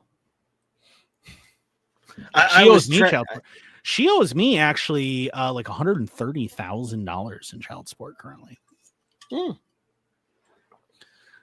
So not that I'll ever see more than a dime. Yeah. She took more than a dime. And TRICARE. Mm-hmm. Are we factoring in the dependopotamus tax or the ladies dancing? We also have 10 Lords of Leaping that has gone up by 7.2%. $15,580 now, and last year was $14,539 for 10 guys jumping around. For 10 lords a leaping. Well, it says lords though, so like apparently these people are like part of the peerage. I gotta feel like they would probably charge me more than almost 16 grand or $15,500 as well to get them to dance around. I mean, not if you went to a football match or soccer match here in the States. Well, maybe, especially if they have a tradition like they have it at Camp Randall. Yeah, well, I mean, yeah, but you're not going to find the peerage there. Yeah, you will. They'll be up in the private boxes. Well, yeah, but you're not going to be able to like get them to all just leap for you, though. I feel like that's Lords of the Dance. Lords of the Dance. Yeah, maybe it's talking about it. You know what? If someone wants to hire Michael Flatley and crew for their Christmas, let me know, because that man deserves multiple punches in the face. Fair enough. Many. But anyway, we got 11 pipers piping. Although looking at the picture, you have what? 1, 2. I think one guy's got an oboe. 3. 2 of them. 2 guys. You got 2 or 3 oboes. You have a bunch of flutes. Or is that a clarinet? Or possibly a tenor sax? A tenor sax. Or a soprano sax. I'm going the wrong direction. And then you have one trumpeter. Do you have a trumpeter? 4th guy in from the left is a trumpeter. I think he's playing a flute. No, it's coming straight out from his mouth. Maybe, but but look at the price disparity here. Look at the price disparity. I have to pay 16,000. Yeah, I have to pay 16 grand for a bunch of dudes to jump around for me, and only $3,700 for skilled for an musicians? 11-piece orchestra. Yeah, that I feel like that's. And it's 15.8% for inflation. We should stop worrying about how much does your Thanksgiving dinner cost and start worrying about Piper's piping inflation index, because that is obscene. That depends on the type of piping we're talking about. Well, the drummers drumming have also gone up 15.8%. Right, but going back to the that one chick from OnlyFans, I mean, she got some pipers piping, but we just cannot not even for 5 freaking minutes. Not even for 5 minutes, man. It's so bad. But like the drummers drumming and pipers piping. Okay, those two together. First of all, they've both gone up by 15.8%, which means that if you were looking for a live band for your wedding, maybe save up for an extra few months. Second of all, the combined, they're less than $8,000. So you're telling me I can get a 13-piece band for the price of 10 rich guys jumping around? For the price less than having 9 dancing ladies. Yeah, because it's 7. Oh, what the hell is it? It'd be 7,720 or 32. Yeah, so 77.32. So for almost $1,000 less than your 9 dancing ladies, you could have a 13-piece band. Now, granted, with a predictably limited 23-piece band. Or sorry, 23-piece band. Granted, with a very limited repertoire, because it's just, pipers and drums. It's not really. But if you're a really big fan of like marching music, or perhaps the American Revolution's greatest hits, you too can have that joyous cacophony. Or perhaps you just very much dislike your neighbors at 6 a.m. Because I personally, that would be, now that's a prank. That is a prank. Like Christmas morning at like 2 a.m. and that band, and you're like, look, I got you 2 of the things from the song. Aren't you glad? Isn't this great? As you have a 12-piece drum line backing up an 11-piece, and it's just purely got to be like the penny whistles. Ooh, or you could save yourself money and hire 11 8th graders with recorders. I was going to say fourth graders. They do that in fourth grade. Yeah. And 3 blind mice on a one on hot cross buns and a 1 and a 2 with the drum backup 2 a.m. Now that, if you have an irritating neighbor, I can probably guess that is going to probably make them call the police. But it's also worth the noise complaint ticket. Absolutely worth it. Absolutely worth it. Like if you have that obnoxious neighbor who has, and it's not even, we're not even talking like a cool, heavily tuned truck or something. That's a beautiful sound with the cold starts early in the morning. Just like a pile of garbage, like MPV minivan that just has like a rusted through exhaust manifold. And they're just starting that sucker blah, blah, blah, blah, at like 4 a.m. or 6 a.m. to go to work. I don't care that, oh, they work the early shift down at the foundry. Okay, no, you keep waking me up. Guess what? Merry Christmas. Here's Mrs. Weinstein's 4th grade class performing the stirring rendition. Mrs. Weinstein's 4th grade class, backed up by Stomp with trash cans. With an interlude by Blue Man Group. Blue Man Group on the PVC pipes. Well, they would be here are special guests, the 4th graders on the recorders with the winners of the military drumline competition. And you just have the 2 of them, and they are not playing the same song.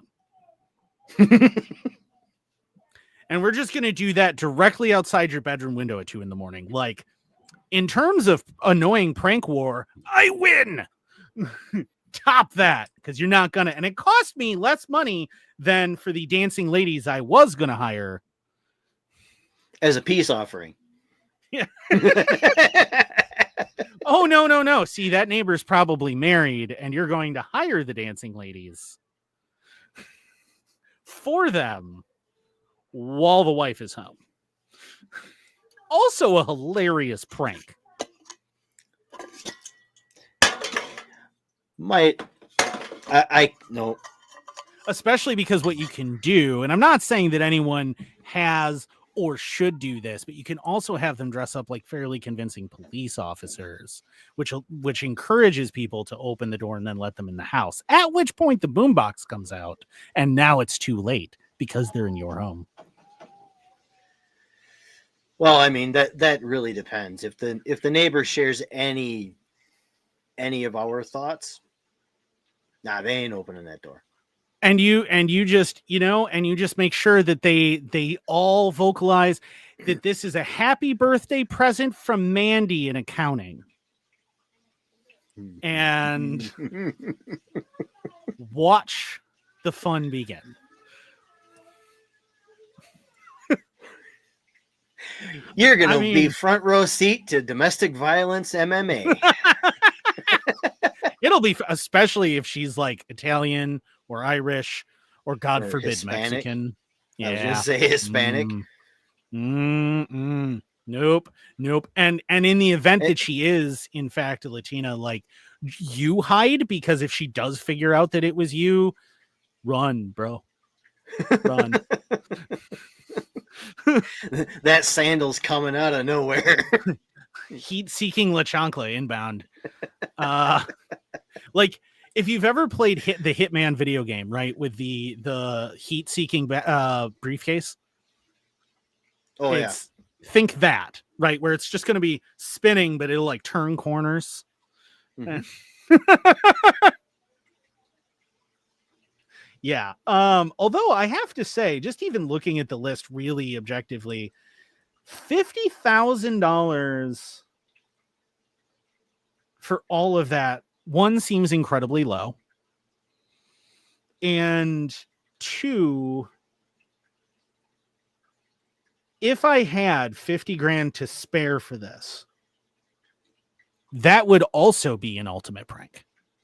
Just send that all to someone's house. Just Some one by random one. person. Just, because you can do the gummy satchel of Richards, right? That you can send people. And that's funny. That reminds me, I haven't sent one this month to Tony Evers yet. Allegedly. Allegedly. But like, imagine like you're a dude who's like taking off and your next door neighbor, and all of a sudden a partridge in a pear tree shows up for you, and it's just beep beep beep beep beep beep, and then 2 turtle doves, coo, coo, and then now you have chickens and French chickens. I wonder what the delivery. I wonder what the delivery fees would be on that for a courier. Obscene. Absolutely astronomical. Well, I mean, because you have the 4 yes calling and no. birds. I mean, you could find some high school kids with the vehicles to do it. It was like, hey, here's $40. Deliver this partridge in a pear tree to this address. But in that case, they could potentially be grilled and or bribed into giving up who put them up to it. What you got to do is you got to just order it anonymously from a company, with that being the delivery address. And I got to say, it would be worth it, because just constantly every day looking out your blinds and watching your neighbor have to sign for a bunch of geese and then swans and then 8 women are showing up to do an hour's worth of milking work. And he's like, I don't even own any cows. I got something they can milk. And they'd be like 250 pound, very beefy. They would be, women. Yeah. Well, or Helga is here to milk. There is cow. Have them all show up, freaking leader hose in the whole works. Just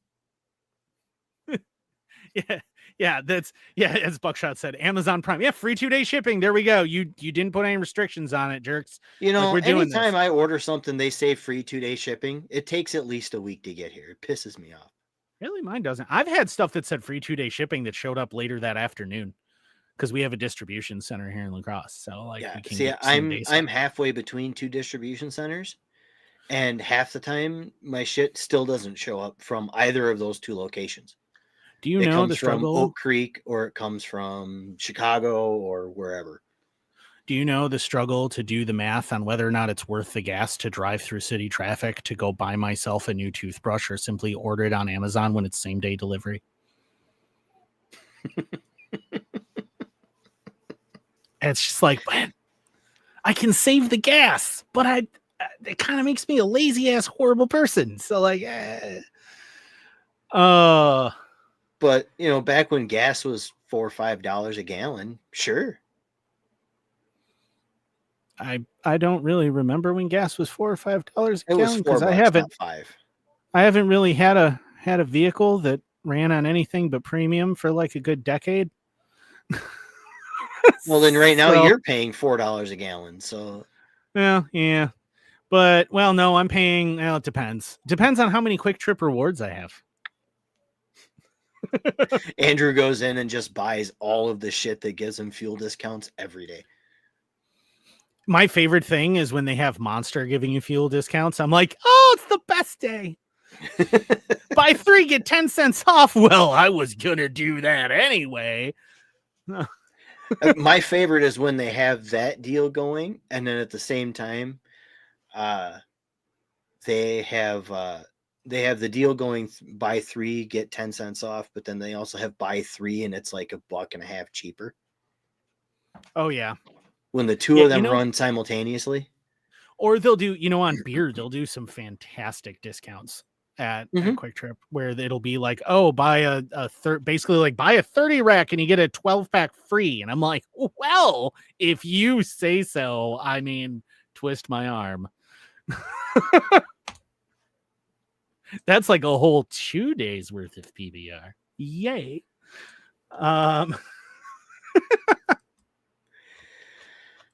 But like, I'm just thinking, like, if you were sending that, and then you send the strippers, I mean, ladies dancing, and then, although it would be even funnier if you just found like a bunch of Australian breakdancers, and that's who you sent to just, and like the guy opens his door and they just start doing their thing in the front lawn. Oh God, I would actually pee. I would laugh so hard. Like just watching the kangaroo and things happen. He's like, what is happening? I don't understand. You get the Australian breakdancers to do the 7 ladies dancing, and then the Lords of Leaping. That's where you send the male strippers. It's 9 ladies dancing. But anyway, yes. Yeah. If you could get, oh man, the cast from Chippendales then does the 10 Lords Leaping. But they also have to show up like dressed like royalty, like with like tiaras and such when they go to do it, because then, and it would be like at that point that your neighbor would finally, or whoever you're pranking would finally begin to understand what's occurring and what's coming for them. Because the next day when the kids show up with the recorders, they're gonna be like, wait, this is 10 Lords of Leaping and it was 9 late. Oh God, tomorrow is Piper's Piping. And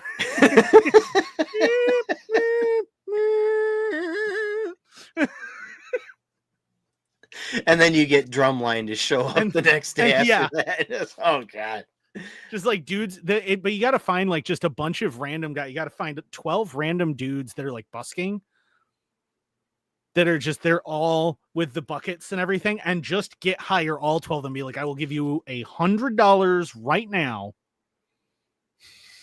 to show up at this address in 3 days. And just show up. All of you are going to just play whatever song comes to mind, man. Don't harmonize. Don't have a jam session. Just do your own thing, every single one of you, but as loud as you conceivably can. And they all show up right at dinner time.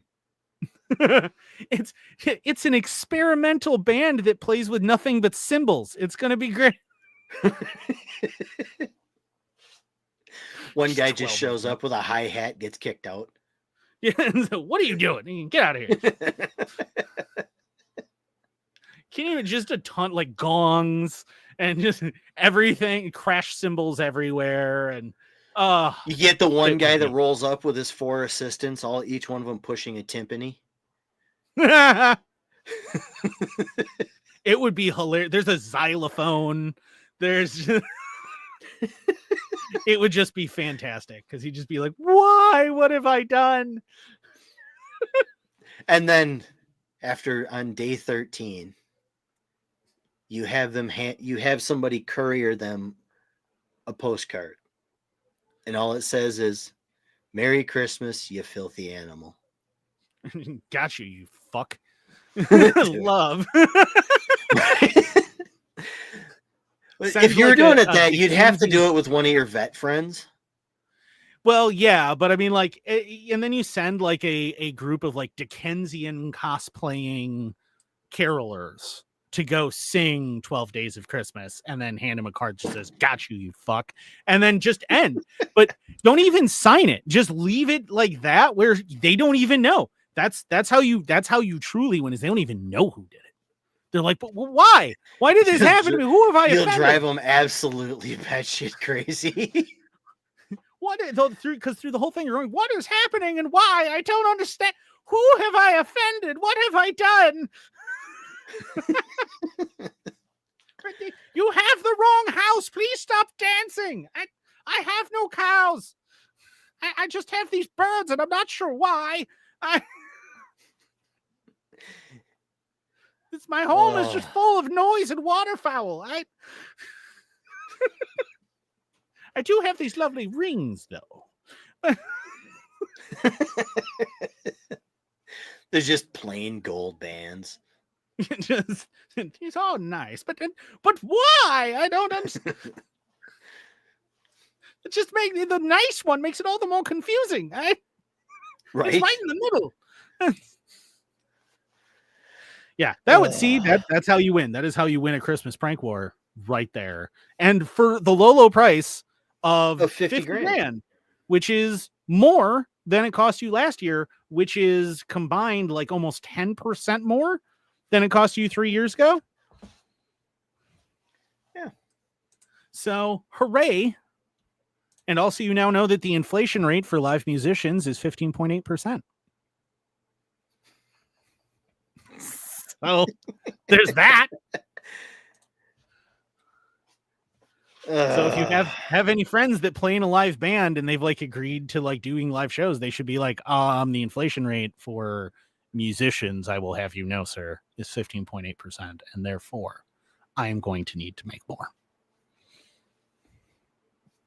I think that's fair. And on that note, watch out for those Iranian drones. Yes, that are the Iranian mothership that is releasing its drones over the state of New Jersey. They're showing up everywhere. Well, I read something earlier that they've been spotted in like 13 states. Plus, that's maybe they're not Iranian at all. Maybe they're extraterrestrial and they're lying to us. Can you prove it didn't happen? Well, and somebody, I don't know, obviously it's whatever, but there was a post not that long ago, was supposedly a whistleblower post where the whole thing is a training exercise being set up by the Space Force. And it's a precursor to something that they know is coming. Or it's just like a bunch of very bored Iranians. Or a bunch of very bored teenagers who are just like, hey, I'm going to fuck with everybody. I mean, that would be funny. They have done those. They have done the lighted, synchronized drone flash mobs doing messages in the sky. Yeah.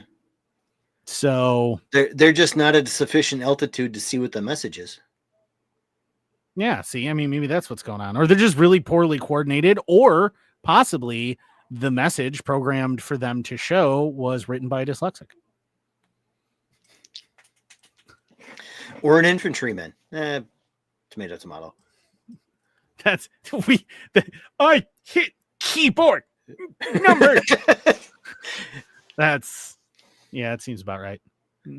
Why pretty mystery box no make pretty pictures no more? Yeah, that checks out.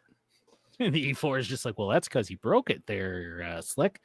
But I'll tell you what, we're going to go ahead and just swap this out with LT's. He's not even going to notice anyway. It'll be fine. Oh, man. Because you know that an LT could look at a broken computer screen and just would pretend that it was all fine and he understood it. Mm-hmm. And Sergeant, what does this say here? Sir, that's broken. That's not the word broken. No, sir, I'm telling you that your computer is broken. No, it's not. It's working. Just no, it's not, sir. No. But you cannot see the logins. Haskins over there just told me. What was the first word you said there, sir? Specialist? The E4 mafia that totally doesn't and absolutely does exist. Yeah. Oh, freaking great. But we only have a couple minutes, so let's do some plugs. Coffee. If you're like Andrew and I and you're a caffeine addict, follow the link and go get yourself some great tasting coffee. I believe there's actually, if you use the code Valhallarchist, hard to spell, but it's right in front of you. You should be able to get 5% off, if I remember correctly. So yeah, and I still get a kickback. Yeah, So check that out. Also be sure to check out Dave at poppinspatches.com. He has some awesome patches. Super great friend of the show, makes super duper amazing patches. And you should definitely check. He's got some new stuff too that you should definitely check out if you have not checked it out in a while.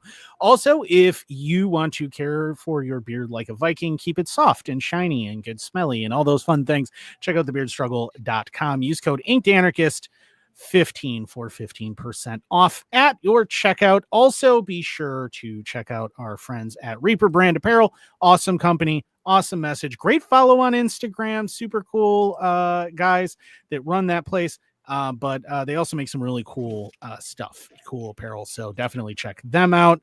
And if you get a chance, use the link in the description and you get 15% off or 12%, something like that. If you use the code InkedAnarchist, you only get 10% off. So use the linky in the description if you do want to do that. Check out Derica's book. I don't even remember what else we actually have to pimp. Oh, RK Spookware. If you know who they are, you know why you need them. If you too use little reels of plastic and turn them into very cool things, but you need some metal parts, that's the place to go. Check them out. RK Spookware. Again, link in the description. You use it, you support the channel. Oh, and very exciting news. After one more plug that I just remembered, check out Lions Not Sheep. Lions Not Sheep, also very, very cool. I appreciate their free man shirt, but Lions Not Sheep. Again, link, discount code, all that fun stuff. But if you are a caffeine addict and coffee isn't enough for you, or maybe you want to try something a little more natural and interesting, check out Dubby Energy. Dubby Energy, as of now, is now a sponsor of this show. And if you use the link in the description or use code Inked Anarchist at your checkout, you get a cool 10% discount, which is super awesome. They have all sorts of cool flavors. It's completely natural energy using the whole coffee bean to turn into energy. So not just the seed, but also the fruit. But it's supposed to be, the idea is that you don't get the kind of crash off of it, which you really shouldn't. The ingredients, unlike a lot of those off the shelf energy drinks, should not give you any kind of a crash. Plus, it comes in powder form, which means you get way more bang for your buck than you do if you are going and buying Monster, Red Bull, Rockstar, whatever you're going to do. Rather than doing that, going to those guys, check out Dubby. Not only do you support us, support the show, you also support an up-and-coming company, and you get better quality stuff. They also throw in shakers all the time. And you know what I do is I have a drink mate and I carbonate it myself. So it's still even carbonated, and those things are not particularly expensive and totally worth it. So check them out. Again, link in the description, and it's Inked Anarchist for your discount code. I believe that is everybody. If I forgot someone, that's my bad, but I am stupid. So thanks for showing up. We will see you guys after Christmas. We're kind of trying to take some breaks here for the holidays and be there for family and everything else. Both myself and Jason have some family medical issues and things we're dealing with. Buckshot is wondering if you're ever going to ship the patches. Yeah, so I thought I had and discovered that I had not. I put them in manila envelopes. So when I have money for postage, that is a thing that I'm going to do. Is actually get those out. I do still have them. They are still going out to people. I just have them all in a big stack that never actually got taken to the post office and paid for. So I got to do that yet. But that will happen soon. But anyway, if you are the praying kind, if you would please throw out some extra prayers, if not positive vibes, whatever else, for Jason. He hasn't been on a lot lately or really at all for some time, and his dad is going through not great medical issues and things. It's pretty serious. So if you guys could do that. I had to get off of the podcast temporarily because my mom called because my grandmother was just diagnosed with congestive heart failure. So going through that. So Merry Christmas from Anarcho Claus, I guess. But yeah, so thanks for joining us, guys. We will see you later. Peace. Merry Christmas.